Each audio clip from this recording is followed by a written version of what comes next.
Welcome to Essential Coaching Conversations with Kyle and Asim. The real, relevant, necessary conversations to help you navigate coaching, teaching, learning, and life.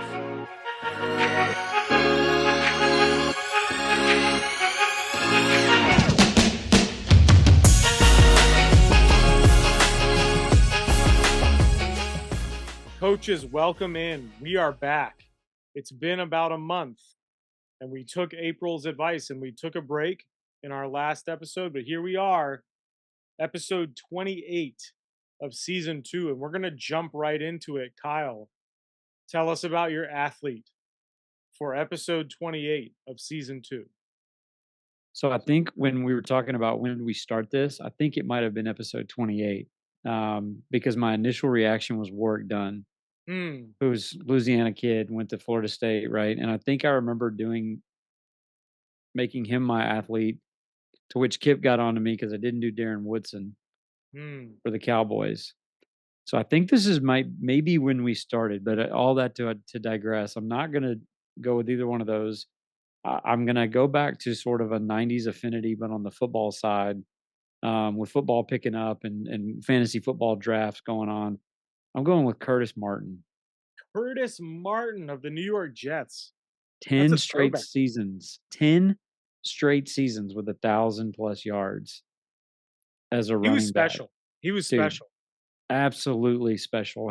I think it's close to 1,700 yards one year, but I mean, like as a rookie coming out, ran for like close to 1,500, and then stayed above the 1,000-yard mark until I want to say like his very last year, like before he retired. But you play 11 seasons as a running back, you compile 1,000 yards every year you do it. Like that's just impressive. And I've just always been fascinated by the running back position and how it's evolved and their usage, and just like you got to be a little psychotic, I think, to want to do that and try to get it.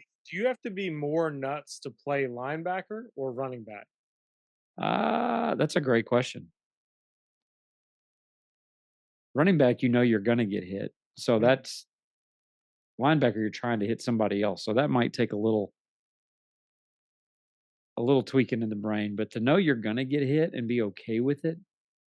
And hit at like close range. I think what all of these athletes and would you rathers are exposing is just how not tough I am. Because I feel like every week we talk about like what I don't want to be a part of it. Yeah, I don't know. Running back, man, I know quarterback is the hardest position, but like, man, that we typically say, but running back's amazing. So to think about like the level of detail and the commitment to your craft and your body to compile 14,000 rushing yards in a career, and over 11 or 12 years. And I think he was like a mid-round pick too. So it's not like he was the second pick in the draft. Rookie of the year, rushing leader, Pro Bowler, all that. So yeah. So he's got to be what, top 10 in NFL history? Oh yeah. Might be even top 5. I don't know what the it's bad radio, but while you tell me yours, I can Google it real quick. Well, you already know who mine's going to be, and if we did this already for an episode 28, it's Darrell Green. I mean, that's like there's nobody else. Curtis Martin was great, but Darrell Green is the GOAT. Best player in Washington Commanders football team, football club history, and the longevity. So speaking of longevity, I mean, the guy played until he was 42. Wow. At corner, right? And like didn't lose a step speed wise, was still the fastest man in the NFL, right? When they did the Pro Bowl back in the 90s, in the 90s, they used to have like the fastest man competition. And he won, right? Every year. So like, yeah, Darrell Green, I had his jersey growing up. I actually had his jersey when I was a little kid. And then when I got older and I got a job and like was making my own money, one of the first purchases I made when I was working at the Redskins store back in the day was a Darrell Green jersey. So I had it again, and then I bought like the Replicentic one that had the sewn on numbers, but it wasn't like the super authentic game day one. And I have that lying around somewhere. I don't know where it is. But yeah, been a big Daryl Green fan. In fact, my first like AIM screen name was SkinsFan028 because I was, such a big Daryl Green fan. So yeah, Daryl Green, number 28. Tell us where Curtis Martin ranks in rushing yards all time. Number 6. Number six. There you go. Top 10. Yep. Number 800 six. yards behind Adrian Peterson, That 500 yards tracks. ahead of LT. Yeah, that Um, tracks. but there's a lot of 28s on this list, man. Running It's a back, like a running back number. It's 28 like is a really solid AP football. Curtis, Work Dunn's on here. Like it's Fred Taylor. Like it's a Marshall Falk. Like it's a solid 28 um, running back number. Also, what is this, like 80 or so episodes in? I think that's the first AIM reference It we've might be. had. Yeah, it might be. So I can't well believe done. that's the case. Well done. Yeah, no, I listen. I aim to please for the people who listen. Aim to please. Aim to please. Oh, hey, I didn't even do that on Yeah. purpose. Didn't even do that on purpose. See, we've come back refreshed from taking a break, and here we are with the puns and the dad jokes. This is fantastic. Um, no, but we are, being back and getting in the pod lab, getting to see you. I mean, it's been about a month Been a since long we've time. seen each other, and just a lot has happened in that month. You are crushing it with Louisiana Tech and with seasons starting up and the fall starting up and all that. We were on vacation, and we're going to get to that part a little bit when we talk about the Olympics and kind of what the difference is, even in coverage in different places in the world.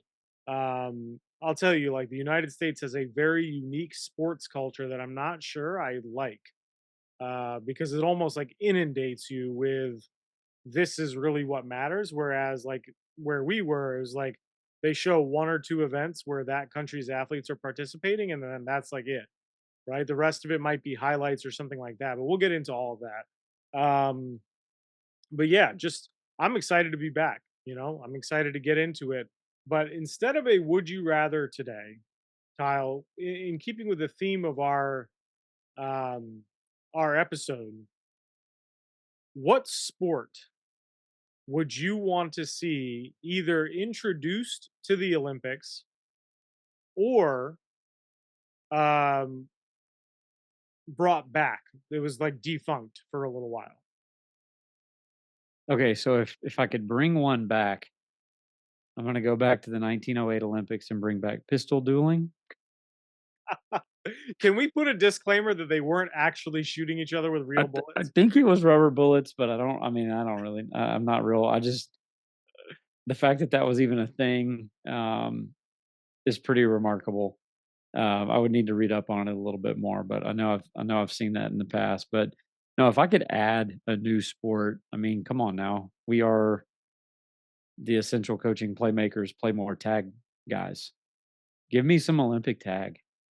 If they took like like the world tag Yeah, championships, if they made that an Olympic sport, like that'd be what? amazing.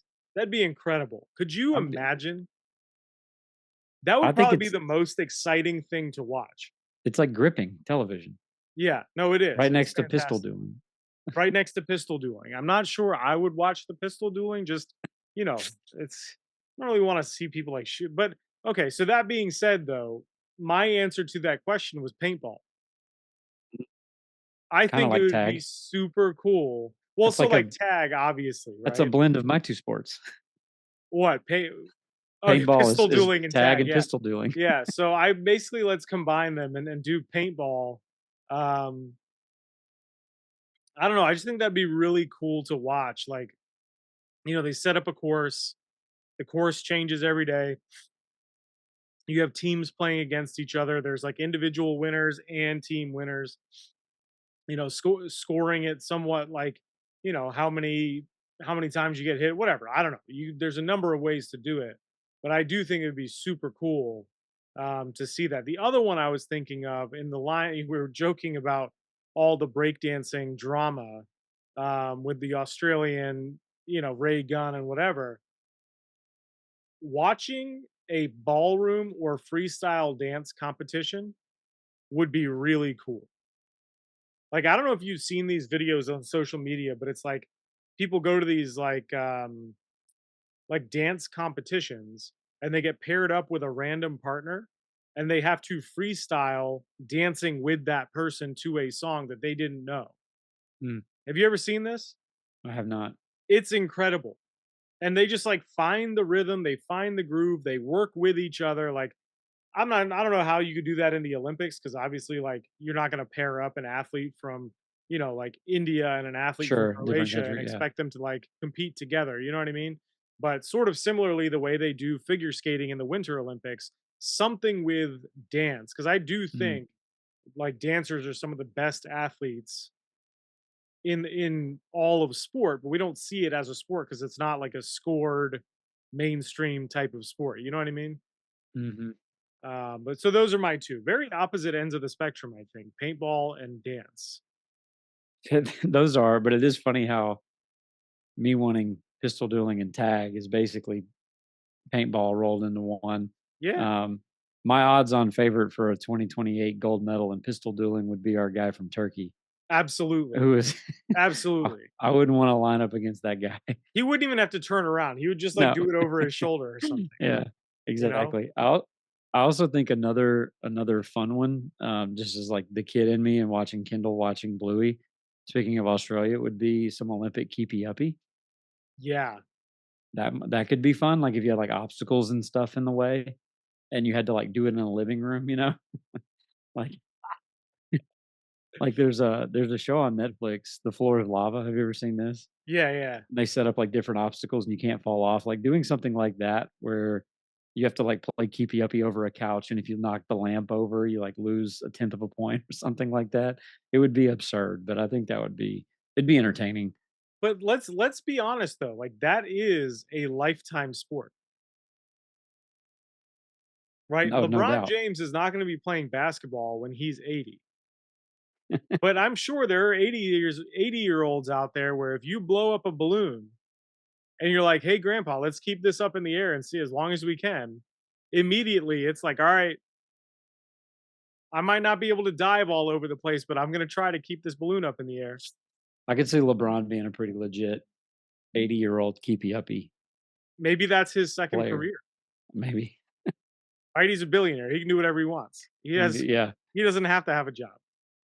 no. Um, yeah, no, that'd be super cool. Maybe we should have our own like essential coaching Mm, Olympics yes. and we play those games. I'm down. We should do it. Olympic Coaches, duck, hit duck, us up. goose. Let us know. Let us know if you'd be interested, and we'll make it work. We'll even do it. We'll come and do it for your team, and have that be sort of our proving ground of these events and how great they are. That'd be awesome. Yeah, let us know. I'm down. So speaking of, well, Olympics, I remember when this was before you had taken off and we were watching. I watch the Olympics every day. I love the Olympics. I try to stay up till 10 o'clock every night watching the Mike Tirico coverage, and you'll talk about how your Olympic watching experience was completely different than Yeah. mine, being where you were. But the thing that I got from watching that type of coverage and bouncing from sport to sport and seeing, potentially going from swimming to gymnastics to kayaking to pistol shooting to wrestling to fencing to whatever. There were a couple things that stood out to me. And I know we texted about this a little bit.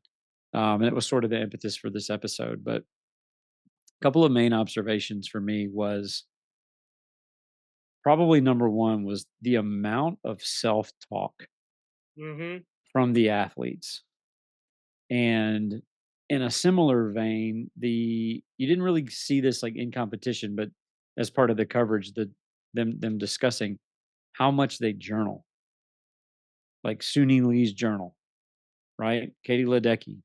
They're the amount of time that they're spending on not just like mental toughness, because I think that kind of gets a bad rap of like, Yeah. oh, we're going to go run a mile and it's going to make us tough in the heat or whatever. No, it's Shout the out Eric Musselman. yeah, the ability for them to have the discipline to talk to themselves and get themselves into a certain mental space, especially when they're not there to begin with. When you're in the zone, like you're there, but when you get out of it, the ability to recognize it and then get yourself back into it. To not have a great race and maybe not hit the podium and then come back the next day or even hours later and win a gold medal. To be able to put something like that behind you or in Olympics, like thinking about what these gymnasts have to do from competing in the team to the all around, to the individuals, to so on and so forth. Like they're a part of a team, but they're competing against their teammates, but they've got to go do events that maybe aren't their forte, that they got to go do it anyway to like it's for the betterment of the team, but then they're going to go compete on the floor or whatever. Or if you're a swimmer and like thinking back to Michael Phelps and his 8 golds and what all Katie Ledecky has to do and like that the programming to Yeah. just mentally handle all of that. Forget the physical training to mentally handle going from one thing to the next. And then on the flip side of that, you're in a sport or an event where you get one shot, one thing, and then your entire 4 years is over, like maybe in the blink of an eye. And just the different layers and levels of psychology and mental fortitude to handle all of that. And it was neat to me because every year you're going to get more and more cameras and more access and more behind the scenes coverage and in the way that they produce and bring the Olympics to you. And for some reason, to me, I noticed that more. I don't know if we just got to see more of it this year or they focused on that a little bit more. Um, but to me, that was probably the best storyline and kind of most interesting and captivating thing to me was how much we saw these athletes dealing with them competing against themselves because that's ultimately kind of what they're doing. Or like Mondo Duplantis, who's going to break a pole vaulting record every time he goes out. He's not competing against you. He doesn't care about you. He is competing against himself and trying to get over that pole. And I think if we as coaches of team sports and invasion sports and sports that are largely chaotic and don't have a lot of control, like when Simone's running to that vault, there's nobody like playing defense against her. Yo, but that would be cool though if there was, If there was, right? If there was somebody just like, if she playing had to like come defense, off the she had line like like a go receiver, around them, and like keep her momentum. that would be pretty cool. But I think if we as like team invasion sport type coaches took a little bit more of that type of element out of their playbooks and transitioned our athletes into that space, I could see us having a lot more team success because then those athletes could self reflect. They could diagnose and they can basically handle themselves because again, like they're out there on their own. But we as I'll just say basketball coaches, like we're really terrible and notorious for trying to control everything and not letting kids talk to themselves, not letting them kind of do their own thing. So I thought that was probably number one, and then number two was the amount of respect that these athletes have for each other, and probably swimming and gymnastics seems to be, there's just a culture there that I guess has been there for a long time. Um, where you get beat by a tenth of a second. You don't have to be happy with it, but you at least understand what it took to beat you by a tenth of a second, so you can respect it. And I cannot remember the young lady's name, but we had one of our American swimmers who was just like silver medal after silver medal. Gretchen Walsh, University of Virginia. There you go. And it was just like, oh my God, this poor girl, she just can't get over the hump. Like silver, silver, silver. And she's going like, yo, I'm pushing the best. I'm making the best better because they don't want me to catch them and I'm right there and I'm better than everybody else. And just that mentality just seems to be so much healthier than a lot of what we do in like team organized sport in the US and especially at the youth level, which we've talked about quite a bit. And I'm not saying that I'm not naive enough to sit here and say that there's not a lot of probably unhealthiness in the Olympics and a lot of gyms and pools around the country or whatever. But I don't know. Those were two like refreshing things that I saw and got. And when we as coaches are looking to try to be and emulate the best, my hope is that other coaches saw that and will take a page out of their playbooks and maybe put down some of the PDFs and cones and these other little trinkety kind of things that don't really get you anywhere, but focusing on the stuff that really improves you. So when we were talking about that originally, those two things, right? The self-talk, the journaling, and the respect between competitors, I think there's a couple things that we shouldn't have to qualify these things, but I think with how accessible sport has become and how like insane the dialogue around sport is on all of these podcasts, right? Like, so you see like in the NBA, for example, Kevin Garnett coming out today and being like, I don't think anybody in this current era could have played 20 years ago. Like, bro, Right. there are people in this current era who did play 20 years ago. Chill out, right? So I think this like this dumbing down of what it means to be an elite level athlete. Olympians are elite of the elite. Like there is nobody better than the people who have qualified. Ray Gun aside, because she Other cheated. than breakdown, yeah, yeah. Right, she cheated. Her husband, they ridiculous. All right, on all accounts, ridiculous. I'm very upset about this, but we can talk about that later. I don't think people have really any understanding of just how good, how great Olympians are, right? So you think about like Michael Phelps. Michael Phelps has won, what was it, 28 medals, 23 medals, something like that. And at a certain point, people just expect Michael Phelps to win, or they expect Katie Ledecky to win, not realizing, and this was sort of the myopic view of Americans in sport, particularly, not realizing how good everyone else is too, Uh-huh. right? So, like, Gretchen Walsh getting silver medals in the Olympics means she is literally the second best at what she does in the entire world.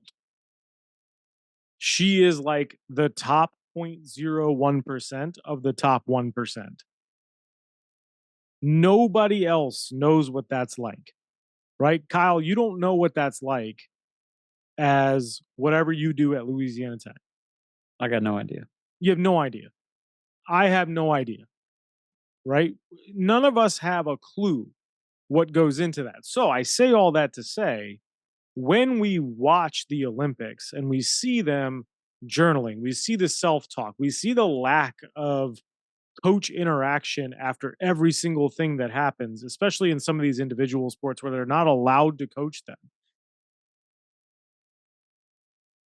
I think the reason we saw more of it is because that's becoming more accepted out in the open in Mm. elite sport with the top of the 1% who do this at the highest level. Right. So I think because it's just a part of their routine and we don't know what it's like to be that elite at something, that's them doing what they do just normally. It's just a normal thing for them. For us, it sticks out because we've sort of been conditioned and we have to unlearn that doing the self talk thing or having a journal with you at your competition site, like people would look at that and be like, "Yeah, that's kind of weird."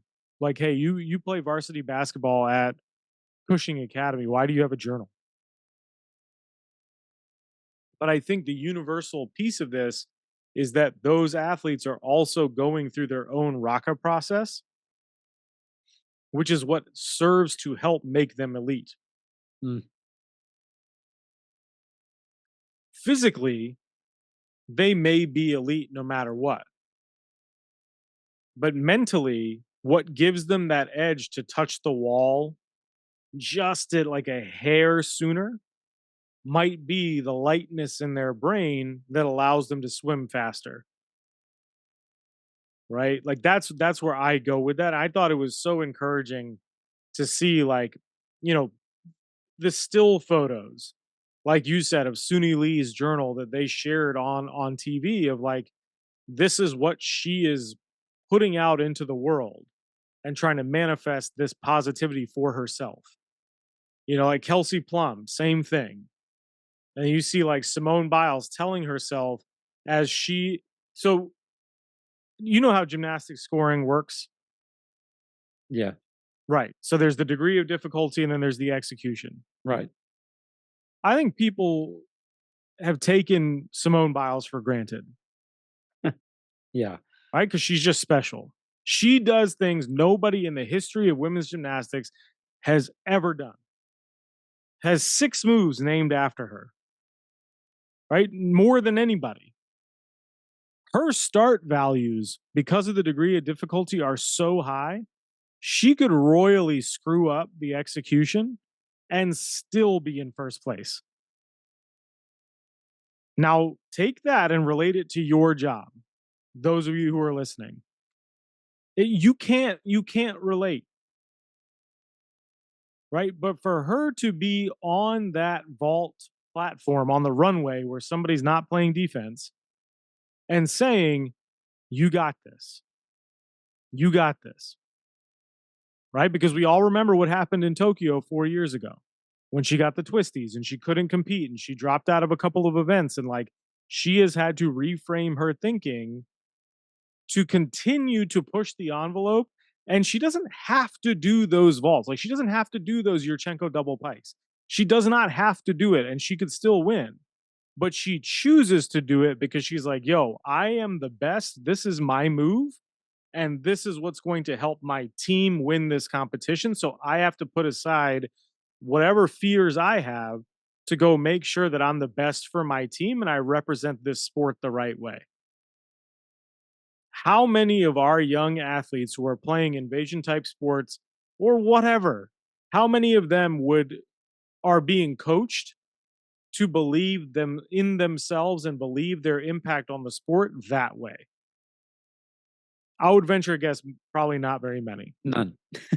right? 99.9% of them are not, which is why the 0.1% of the top 1% get to do Mhm. what she does, get to do what Mhm. Katie Ledecky does, get to do what Gretchen Walsh does, right? Get to do what that wrestler from Cuba does, where dude has won gold in every Olympics and he's been there for 5 Olympics. That's 20 years of his life spent preparing for and competing in the Olympics, the highest of the highest level in one of the most physically demanding sports there is in wrestling. That doesn't happen by accident, right? And so then to the other part about the sportsmanship and the respect, I feel like that could be its own podcast. Just the dichotomy and the juxtaposition between that and what we see at like an AAU event where people are literally pulling guns on each other after a game because somebody didn't like a call and officials are being, you saw that I think it was in Oklahoma, um the referee in a youth wrestling competition made a call that a dad didn't like, and like, was the referee was talking to his son. Do you see this? And he comes over Mm, and like blows up the referee on the mat, mhm. and the referee happens to be a lawyer and he's now suing that guy for assault. Like, that's what we see day in and day out. And it's some like heartwarming story when it's, two kids who shake hands at the end of a game. Like, that's what you're supposed to do. Right. And then you've got these other people, the top 0.1% of the top 1% who are in the Olympics, and they like are enjoying competing against each other. I will never forget like this whole like drummed up drama between the US and Australia because of what that Australian swimmer said about the cowbells. You know what I'm talking about? Yeah, yeah, yeah, yeah. So Katie Ledecky beats one of the Australians, right? They're the whole time the announcers are like, this rivalry, this rivalry, this rivalry. The first thing she does after like taking off her goggles and smiling is she turns to the Australian woman and is like, hey, good job. Mhm. right? And then in one of the other races, the Australian, I think the name was Tori something. She no, that's Tori Husk. Who am I? Anyway, she beats Katie Ledecky by a fairly sizable margin, right? Because it's not KatieLedecky's best event. She's like, I'm fine competing for silver here. First thing the Australian does after smiling and like celebrating herself, turns to Katie Ledecky like, "Hey, you pushed me. Like, great job." How is it possible that the most competitive people in the world, right, the Mhm. 0.1% of the top 1%, can turn to their competitor and say, "Hey, great job. Thank you for pushing me. I am who I am because you are who you are." Right? And maybe it's because these communities of elite athletics is so small. Right? That's something I was thinking about too is like you're seeing these people all over the world when you're going to these different events. You may have competed against them in college. You may have competed against them in some tour event or whatever it is. So, like at the World Championships, Rebecca Andrade from Brazil, she's the only one who can even remotely sniff Simone Biles. They know each other, and like you saw Jordan Childs and Simone Biles like bowing down to Rebecca Andrade because she won the gold. Mhm. Meanwhile, in your, Saturday morning, 8 a.m., court 79, no college coaches there, one official shows up, and y'all are fighting, you can't just be like, hey, man, y'all got us today. Good job. I need to go get better. Let me figure out my self talk. Let me be respectful to my opponent.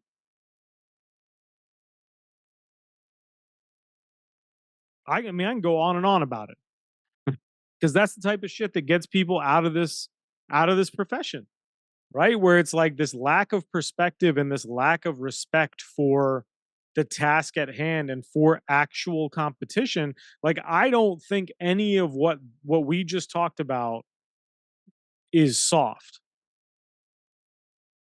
right? And that's sort of like a precursor to one of our future episodes with Ed Silva where we're going to talk about reframing some of that language. But like it's not soft to turn to your competitor and be like, "Hey, you got me today. Good job." Right? I trained to beat you, but you trained better. You something was better today. How did you do that? Well, my self-talk was really good. I wrote in my journal, right? What are the strategies? What separates you when the time between you in swimming is like 0.01 seconds? Mhm. What's the difference? Everybody's counting their strokes, everybody's taking their breaths, everybody generates X amount of power, everybody has the dolphin kick and the flip turn and all of that. It's not the X's and O's that's going to get you there. It's the environment you're in, it's your congruence, and it's the human component. No, that's all really well said. Um, I think the other thing to me is, when I think of Olympics, I just think of the term greatness. And like you said, you're the top 0.01% of the top 1%. Like it's how do you even get to that? And then at the same time, you have guys like the wrestler from Cuba who have been that guy for 20 years. I mean, LeBron is 40 years old, you know, playing at a 0.01% level, after a 72 game playoffs NBA season in year 20. Like that's unreal.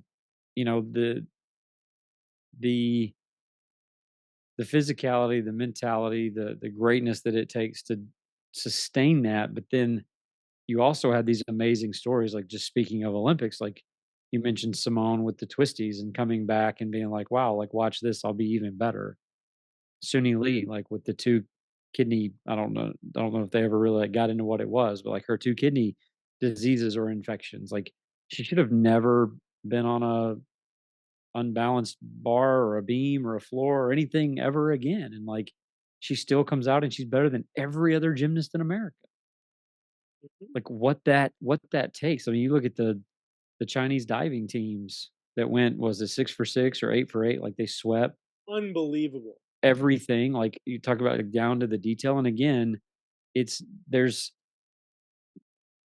there's no defense being played. It's you and your brain on top of that 10-meter podium jumping into the water. Like, that to me, I think what I really love about watching those type of Olympic sports is, again, it's the absolute essence of what competition is. It's Mhm. not about me beating a shitty team on court 87 because they're bad. It is about me competing against me. And even in swimming, I'm not competing against the person to my right or left. I'm competing against me. If I'm sprinting in the 100, I'm competing against me and that point oh 0.01 second and how I can time my lean or whatever the case may be. Because at the end of the day, you don't control anybody else's swim. You don't control another person's run to a large degree if you're in your own lane. You know what I mean? Because that stuff comes down to you and either what you're willing to do, what you're willing to sacrifice, how you're willing to set yourself up, and then how tough you're willing to be on these quote unquote soft areas. Yep. How tough you're willing to be with your journal. How tough you're willing to be with your reflection, with your own self-talk. And the fact that you can look at the person that just bested you and say, "Hey, you got me today." To me, that is tough. That is the hard thing to do in that moment. The easy thing to do is throw a fit, and storm off, and do whatever, or make excuses or anything like that. And I would even say too, like, I don't think this was the greatest U.S. men's basketball team we've ever sent to the Olympics. I definitely think the world is catching up to a degree, and that the parity is there, and so on and so forth. But the fact that our guys knew that anything less than gold was not going to be enough, and they still went out and in certain levels, like, dominated phases of the game. And to watch what Steph Curry did over holistically over those 2 games between the semis and the finals, but to watch what he did to close out that last game, that is one of the most amazing things I think I will ever see Mhm. on any playing surface at any level, anything like that. And the fact that this was Steph's first Olympics too absolutely blew my It's mind. Like, I would have lost that trivia question. bonkers, right? Like, We I would talked have, about that in the Thursday night group chat about, like, yeah, like, how is it possible this is the first time Steph Curry's ever a played in the Olympics? absolutely ridiculous. But the fact that he was able to do that, and then we sit here and like, "Oh, the guys that should have done this," and in reality, the women are the one that had the tougher time trying to win when they've never lost a game ever in the Olympics. And, they're 2 inches away from, like, being a tie ball game and having to go win the thing in overtime. And it was the perfect setup for the perfect upset. Home court, French team, like, everything kinda going against you. You got everything stacked against you, and to watch Kelsey Plum walk up to the free throw line and just, like, smile at the rim, like, I feel Mhm, bad for that net because 'cause I'm about to tear it up with these 2 mhm. free throws. The amount of, like, ice coldness to that is, again, like, something that I will marvel at because I don't understand it, Yeah. and I'll never understand what that means. But that to me was one of my most favorite moments of the Olympics.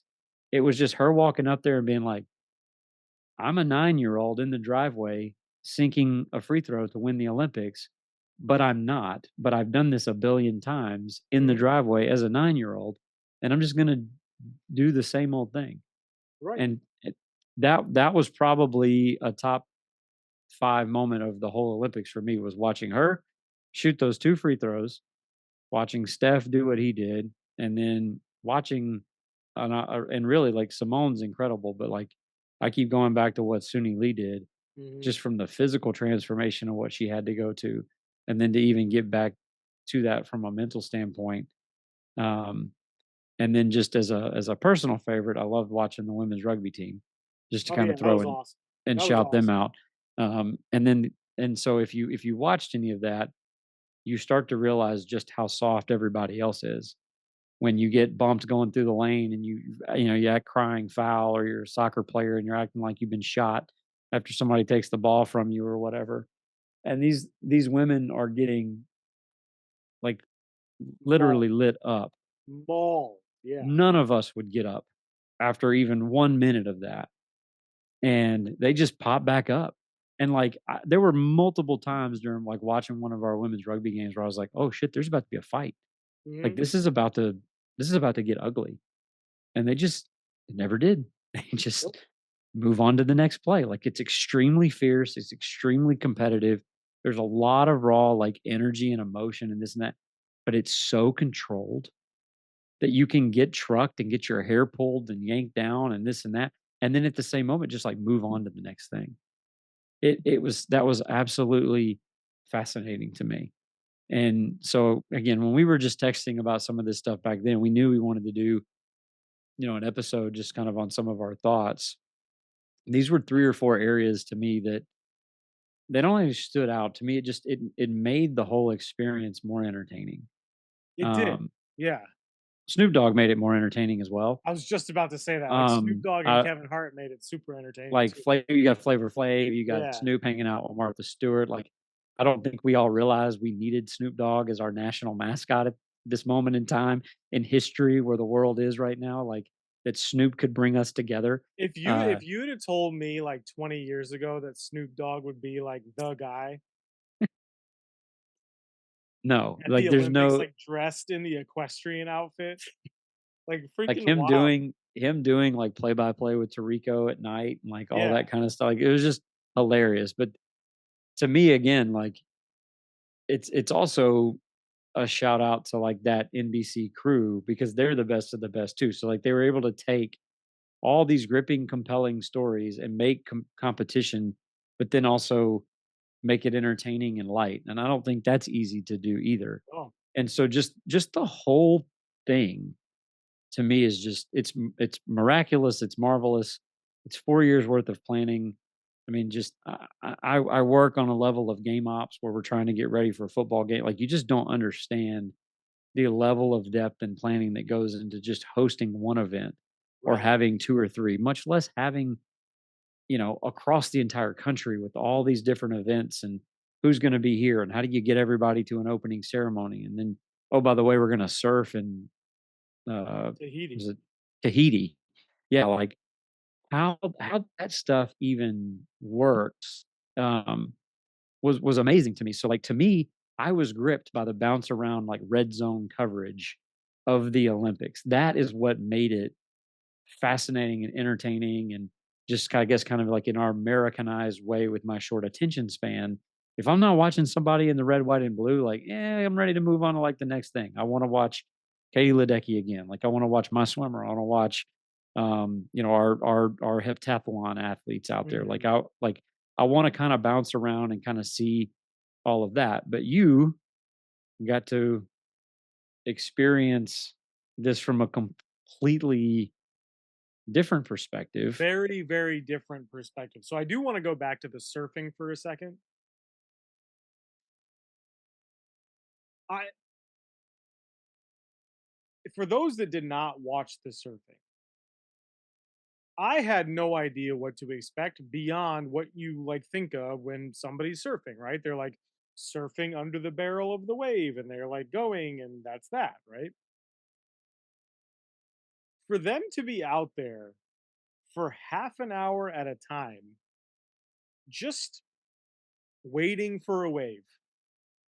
And then there's this whole like relegation thing where like if you surfed a wave, you can't go again unless somebody else that is in the order tells you you can take that wave.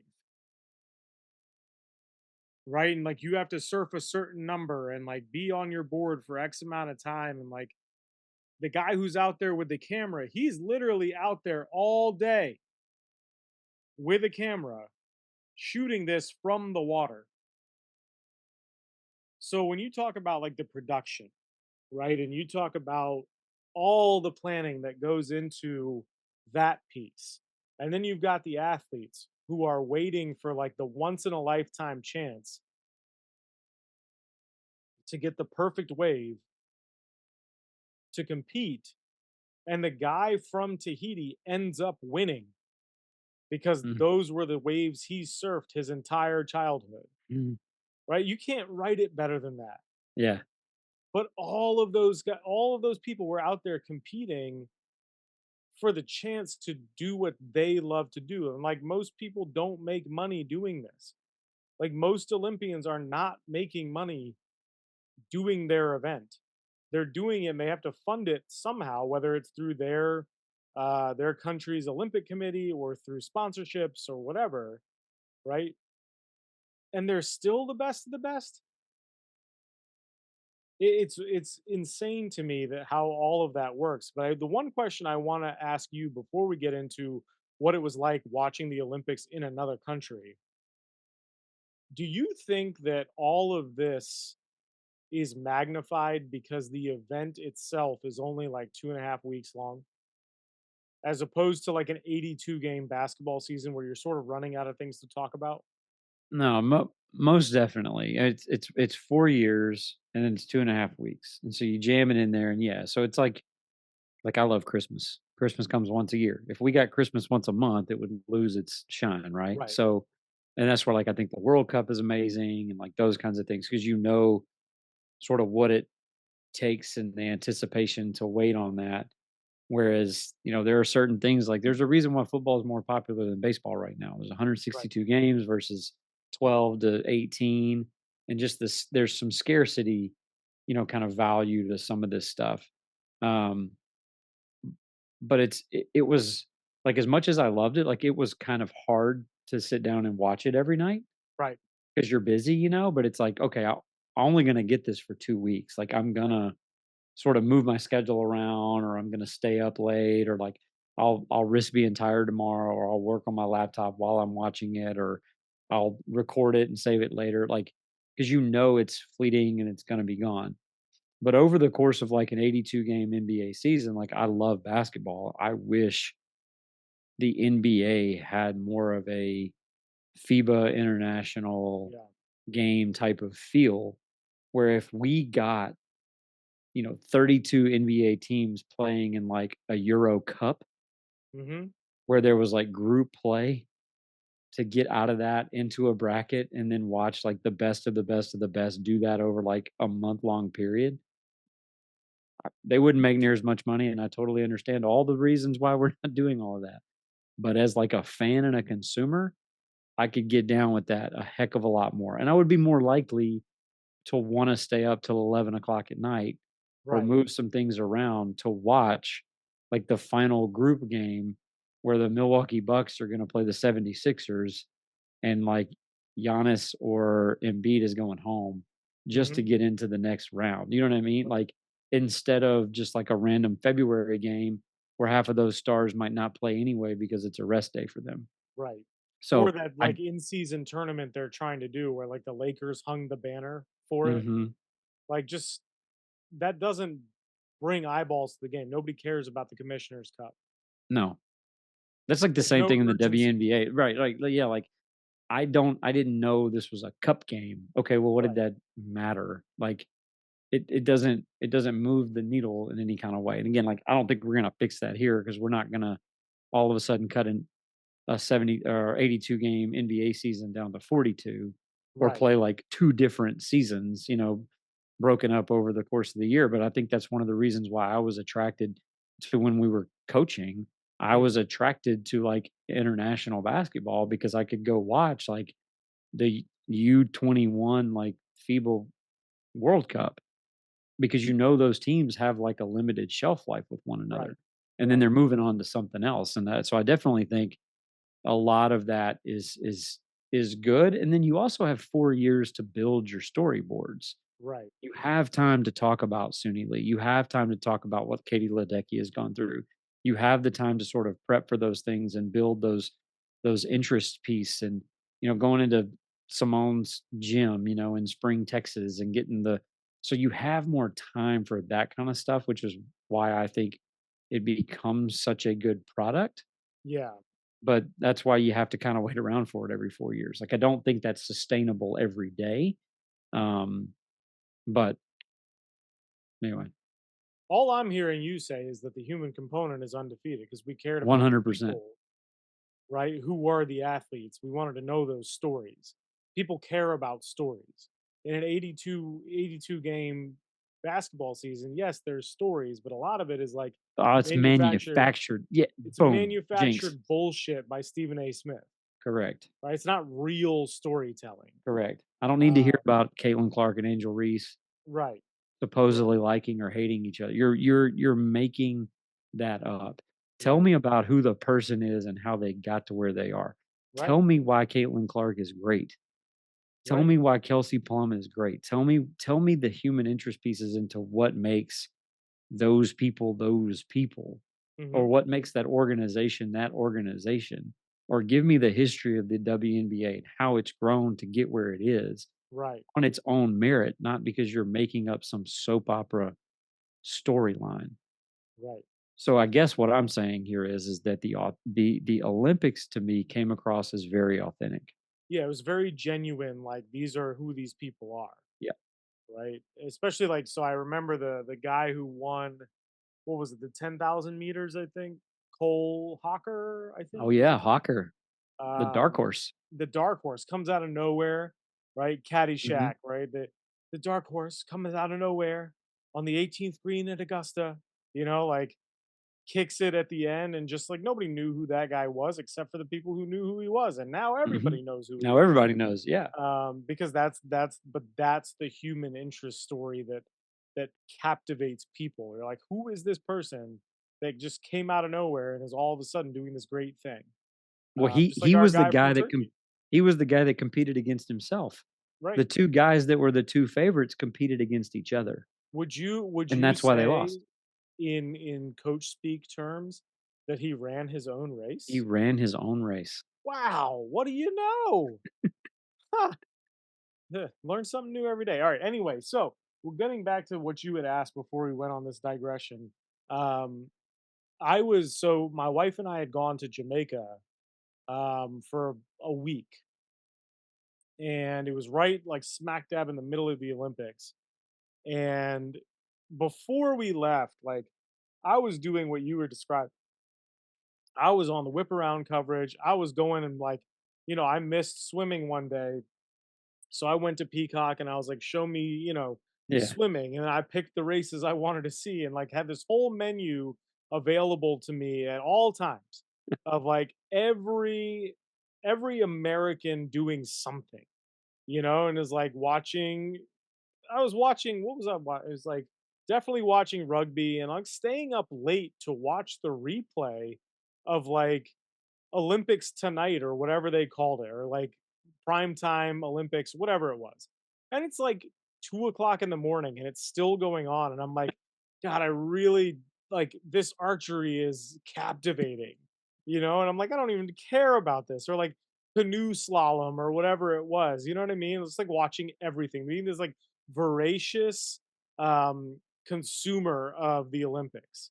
And so we fly down to Jamaica and like, the place where we stayed was amazing, right? Like it's fully appointed, it has TVs, it's all of the modern things are there. But what's fascinating is like they had one or two channels that was showing Olympic highlights, and it was literally just track because that's what Jamaicans are known for, right? Usain Bolt, fastest man in the world, fastest man ever. Obviously not competing, but then there's all these up and coming sprinters from Jamaica. And as we were like, if we were ready to about to go to dinner and I turn on the TV and I'm just like flipping channels, I might get a smidgen of coverage here and there. Or like on BBC, they're showing some highlights from that day at the Olympics. But it's not this like full in-depth coverage of everything that was happening, analyzing every single thing. Like I can honestly did not know what happened with the men's basketball team or the women's basketball team until we flew back to the United States. I had no idea. So all of this like Kelsey Plum stuff, the Steph Curry shot, like looking LeBron off to pass it to Steph, all of that, I had to catch up on it. And it was actually like refreshing because of this complete difference in the way culturally like sports are revered here versus there. It's like a sport is revered there, but they don't have 450 athletes competing in the Olympics. So their local coverage affiliate is only able to cover a few things, right? They're not going to send an entire staff to France to cover every single thing. And it was also fascinating because there were people from all over the world where we were, and no matter what, when the TV and or TVs in the common areas of the resort had any sort of Olympics coverage on them, everybody stopped to watch. It didn't matter what it was. Somebody could have been fishing, right? I know fishing is not an Olympic sport, but somebody could have been fishing, and if it had the little chyron at the bottom that said like 2024 Paris Olympics or like the little rings in the side on the bottom right, people stopped and they were going to watch. It was to the point where you had to like walk around people because the TV was like, there was one up in the corner underneath a little, a roof or whatever. When you're outside by the pool and like you see this one TV and people are like training to see who's competing at something. And so I think it was really like it was interesting for two things. Number one, I think it was like a healthy respect for not being like sports obsessive, but being respectful of sport, right? That like sport matters in Jamaica. Sprint sprints are everything there. Little kids are running around in like Usain Bolt bibs and wearing Puma and stuff like that, right? So that's one piece of it. The second piece of it is, and I'm going to throw this to you because I want your opinion on this. I think at a very base human level, people can't look away from competition. I think it's a struggle for them.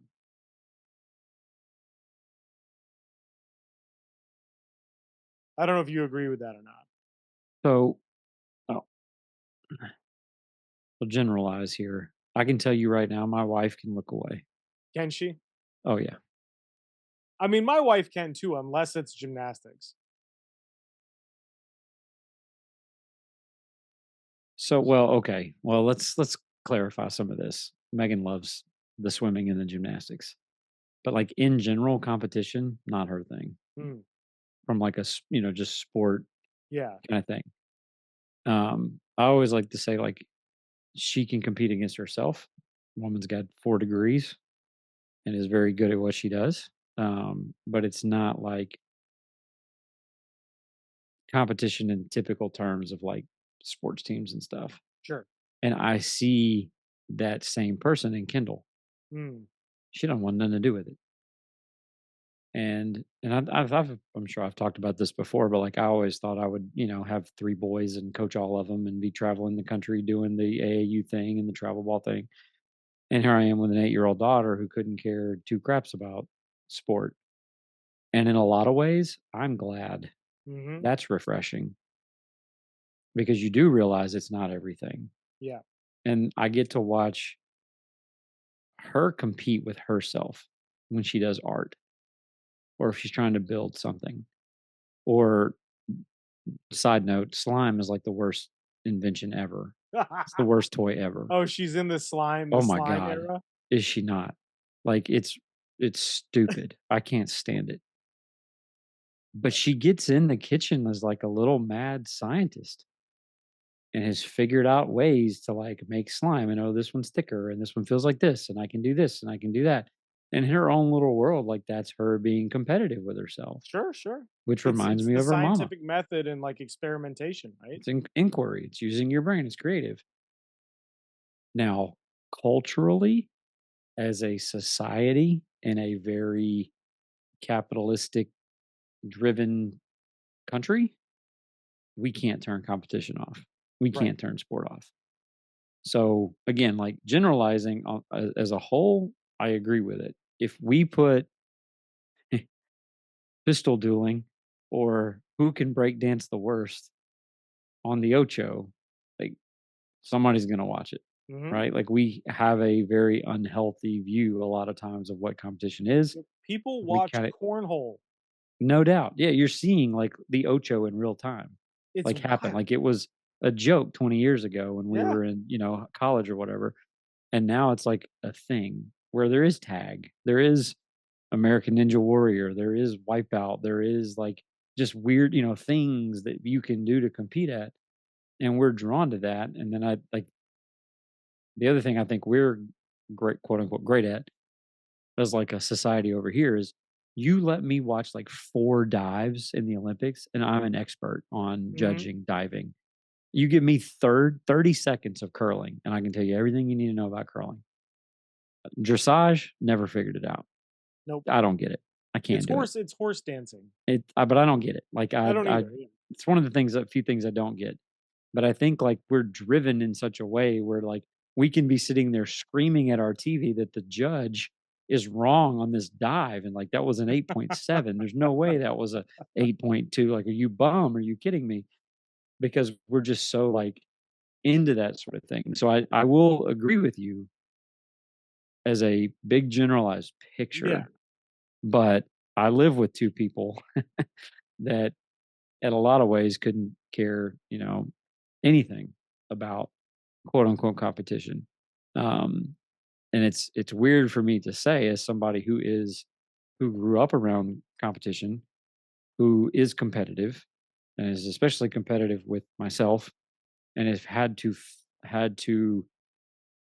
mm, reinvent and reframe what competition is, like Sure. getting out of coaching, where competition was always like maybe externally defined for me, this team against that team, this score, so on and so forth. And I have to find different ways to kind of drive myself and compete. I mean, we've had to do that through essential coaching, through Mhm. playmakers, like trying to set up another league, getting an operator to come back. Like we compete with ourselves every Monday morning to try to get the 213th straight chat going out. Like, and I think that's another element to this is just the consistency of it. Like old Right. boy from Cuba, you're willing to show up every day for 20 years and be the best in the world at something. Mainly all you have to do is just show up because most people are not going Do to. it. They're going to quit. So if you just show up, you've already done something. Like you're halfway there, right? Right. So I think the question is really good. And again, I would say as a whole, I mean, you can gamble on Little League World Series. So that's where I was So actually that gonna go kind with of it tells too. you all Yeah. you really need to know, I think. Right. So people have channeled that competitiveness into like an obsession with gambling now. Right. And like I didn't see anybody gambling on the Olympics where I was at least, but like I know it was happening. Mhm. Right. And I think that that's an element of competition as well that people just can't turn away from, but that has real life consequences. Well, that's the addictive part Right. because you're getting, and again, like I think you and I would agree with this too. Like competition in some ways is addicting. Like that rush of winning a game, that rush of winning a game you're not supposed to, Yeah. that thrill of that championship, or even the chase of that perfect possession, right? Like that's addicting. Again, Yeah. winning a title, like all I wanted to do was win another one. But I saw how unhealthy that eventually was going to be and had to be able to walk away from that. And I think when you go to these athletes like Michael Phelps or Ledecky or Simone, like, hey, we're going to see you in 28. If they decide it's over, they control that. Hmm. They know they can walk away when they need to walk away. But if they think they've got some left, like they're coming back. Oh yeah. But Simone literally walked away in the middle of a competition Oh yeah. and said, "To hell with what y'all think about me. This is not good. I I know need me to do better this than for you me. know me. I got to get out of this." Yeah. And then effing came back 4 years later or 3, better than anybody has ever been. Right. And got hurt. That's And got hurt. right, And still was and better than everybody and else. still was better than everybody. Like, how do we take that lesson, that message, that piece of what the competitive spirit is about. Because at the end of the day, I think that's what the Olympics really is supposed to embody, right? Like it's the best of the best trying to compete against themselves to see which one of them can do it better than everybody else.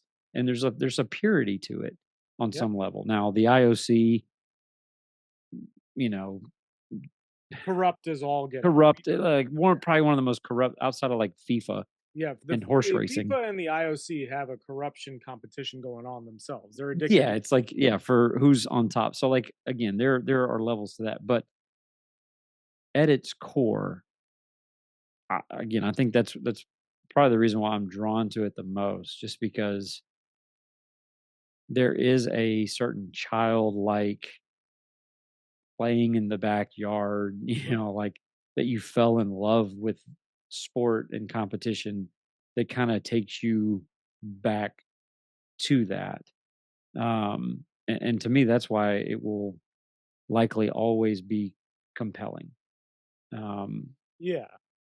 No, there's no doubt about that. I also think it's the idea that anybody in that competition can win it mm, because they are literally the best at what they do and they're the best in their country at what they do and they've had to go through so many rounds of qualification just to get to that point.